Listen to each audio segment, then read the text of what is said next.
ನನಗೆ ಕೂಡ ಧನ್ಯವಾದ ತಿಳಿಸೋದು. ನನಗೆ ವಿಶ್ವಾಸ ಇದೆ, ನಮ್ಮ ಕಾಂಗ್ರೆಸ್ನ 3 ಅಭ್ಯರ್ಥಿಗಳು ಕೂಡ ನಿಶ್ಚಿತ ಬಹುಮತದೊಂದಿಗೆ ಗೆಲ್ತಾರೆ ಅಂತಕ್ಕಂಥದ್ದು. ಸೊ ಹಾಗಾಗಿ ಕೆಲವರು ಕುದುರೆ ವ್ಯಾಪಾರಕ್ಕೋಸ್ಕರ ಅಭ್ಯರ್ಥಿಯನ್ನು ಕಣಕ್ಕಿಳಿಸಿದರು. ಸೊ ಆದರೂ ಕೂಡ ಇವತ್ತು ಪಕ್ಷದ ಜೊತೆ ಶಾಸಕರು ಸಂಪೂರ್ಣವಾಗಿ ಕೆಲವರು ಆಗಾಗ ಹೇಳ್ತಾ ಇರ್ತಾರೆ, ಇನ್ನು 15 ದಿನಕ್ಕೆ ಸರ್ಕಾರ ಬಿದ್ದೋಗುತ್ತೆ, ಇನ್ನೊಂದು ತಿಂಗಳಿಗೆ ಸರ್ಕಾರ ಬಿದ್ದೋಗುತ್ತೆ, ಹಗಲು ಕನಸು ಕಾಣೋರು ಜಾಸ್ತಿ ಇದ್ದಾರೆ. ಸೊ ಅವ್ರಿಗೆಲ್ಲರೂ ಕೂಡ ಇದೊಂದು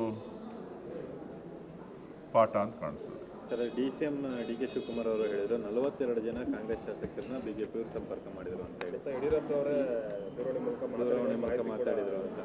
ಯಾರ್ಯಾರ ಜೊತೆ ಮಾತಾಡಿದ್ರು, ಅದ್ರ ಬಗ್ಗೆ ಸಾಕ್ಷಿಗಳಿದೆಯಾ? ಅದ್ರ ಬಗ್ಗೆ ನನಗೆ ಮಾಹಿತಿ ಇಲ್ಲ. ನೀವು ಪಕ್ಷದ ಉಪಮುಖ್ಯಮಂತ್ರಿಗಳನ್ನೇ ನೀವು ಕೇಳಬೇಕು. ನನಗೆ ಆ ವಿಚಾರವಾಗಿ ನನಗೇನು ಗೊತ್ತಿಲ್ಲ. ಒಟ್ಟಿನಲ್ಲಿ ಹಗಲು ಕನಸು ಕಾಣ್ತಾ ಇರ್ತಕ್ಕಂಥವ್ರಿಗೆ ಇದು ನೇರ ಉತ್ತರ ಅಂತ ನಾನು ಭಾವಿಸ್ತೀನಿ. ಸರ್, ನೀವು ST ಸೋಮಶೇಖರ್ ಅವ್ರನ್ನ ಆಪರೇಷನ್ ಏನಾದರೂ ಮಾಡಿದ್ರಾ? ಅವರು ಹಿರಿಯ ನಾಯಕರು, ಓಟ್ ಹಾಕಿದಾರಾ ಇಲ್ವಾ ಅಂತ ಗೊತ್ತಿಲ್ಲ. ಅದನ್ನು ನೀವು ಹೇಳ್ತಾ ಇದ್ದೀರಿ, ನಾನು ಕೇಳ್ತಾ ಇದ್ದೀನಿ. ಸೊ ಅವರು ಹಿರಿಯ ನಾಯಕರು, ಮೊದಲಿಂದನೂ ಕೂಡ ಕಾಂಗ್ರೆಸ್ ಪಕ್ಷದಲ್ಲಿ ಕೆಲಸ ಮಾಡಿದಂಥವರು.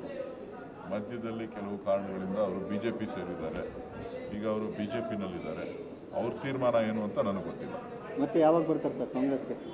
ನೀವು ಯಾವಾಗ ಹೇಳ್ತೀರಾ ಅವಾಗ ಬರ್ತಾರೆ. ಸಭೆಯಲ್ಲೂ ಕೂಡ ಭಾಗಿಯಾಗಿದ್ರು ಅನ್ನೋ. ನೀವು ಯಾವಾಗ ಹೇಳ್ತೀರಿ ಅವಾಗ ಭಾಗಿಯಾಗ್ತಾರೆ, ನೀವು ಯಾವಾಗ ಹೇಳ್ತೀರಿ ಅವ್ರು ಅವಾಗ ಮಾಡ್ತಾರೆ. ಒಟ್ಟಿನಲ್ಲಿ ಅವರು ಇಬ್ಬರು ಕೂಡ ನಾಯಕರುಗಳು, ಕಾಂಗ್ರೆಸ್ಸಿಗರು. ಸೊ ಅನಿವಾರ್ಯ ಕಾರಣಗಳಿಂದ ಕೆಲವೊಂದು ವಿಚಾರಗಳಿಂದ BJPಗೆ ಹೋಗಿದ್ದಾರೆ. ಈಗ BJP ಶಾಸಕರಾಗಿದ್ದಾರೆ.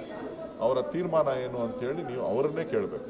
ಉಪೇಂದ್ರ ರೆಡ್ಡಿ ಪರವಾಗಿ 3 ಜನ ಪಕ್ಷೇತರರನ್ನ ಸೆಳೆಯೋಕ್ಕೆ ಪ್ಲಾನ್ ಮಾಡಿದ್ರು, ಅದು ಫೇಲ್ಯೂರ್ ಆಯಿತು. ಏನು ಹೇಳ್ತಾರೆ? ಎಲ್ಲ ಪ್ರಯತ್ನಗಳು ಫೇಲ್ಯೂರ್ ಆಗ್ತಾ ಇದೆ. ಅವ್ರ ಕಡೆಯವರೇ ನಿಮ್ಗೆ ಓಟ್ ಆಗ್ತಾ ಇದ್ದಾರೆ.